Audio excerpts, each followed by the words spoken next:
Bonjour, je suis Sylvain, Grange, intérieur by Sylvain. Voilà, le thème du jour, c'est comment choisir une bonne literie, surtout si on a mal au dos. Donc, en fait, beaucoup de personnes pensent toujours à définir une literie par rapport à une notion de un confort dur ou un confort souple. Et en fait, aucun des deux sont vraiment bons. Ce qu'il faut comprendre simplement, c'est que nous-mêmes, on a une colonne vertébrale qui doit rester droite. Et ici, on a des fesses et des épaules, donc on a des courbes. Et il est bien évident que si vous avez quelque chose de trop dur, eh ben, avec vos fesses et vos épaules, vous allez cambrer.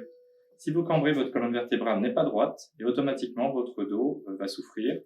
Alors vous n'allez pas vous en rendre compte parce que vous êtes habitué à quelque chose de très dur et vous allez dire c'est parfait, je suis rassuré parce que j'ai toujours eu ce genre de confort. Mais avec le temps, ben voilà, on est plus sensible au niveau du dos et vous allez avoir mal au dos, tout simplement.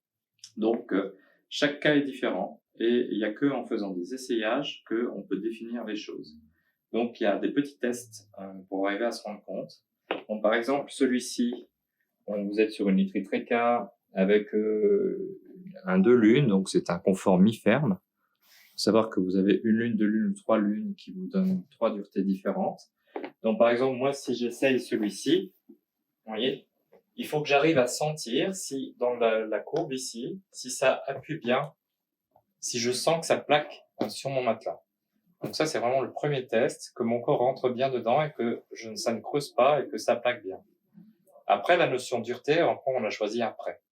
Et puis le deuxième test, c'est si on se met sur le côté, il faut que le bras, il s'écrase pas trop, que ça rentre bien au niveau des épaules, parce que si on a trop de pression sur le bras, ben, au bout d'un moment, on a des fourmis dans les bras, parce qu'on bouge dans un lit, en fait. Voilà. Donc ça, ce sont un petit exemple, en fait. Mais il y a plein de sortes de literies. Par exemple, ici, vous avez des ressorts qui font que l'air circule. Donc, ça permet d'avoir aussi beaucoup d'aération et que votre matelas s'abîme pas et que ça revient bien. Et puis, vous avez aussi des conforts comme celui-ci, par exemple, où là, c'est exactement le même que là-bas, mais en deux lunes aussi. Mais là, on a intégré un surmatelas à l'intérieur. Ce qui fait que ça, c'est pour les personnes qui aiment bien avoir une couette. Donc, on a l'impression qu'on descend beaucoup plus dans le corps, mais c'est un petit peu un leurre parce que la notion couette absorbe, mais c'est pas le confort de votre dos. Votre dos, il est en dessous et on le sent d'abord. On essaye d'abord le matelas sans le surmatelas et quand on a défini le confort, après, on peut décider si on aime bien au niveau goût personnel de mettre un surmatelas ou pas, intégré ou pas dans la literie. Il y a encore d'autres choses que je vous expliquerai, mais ce sera dans une prochaine vidéo. Merci, au revoir.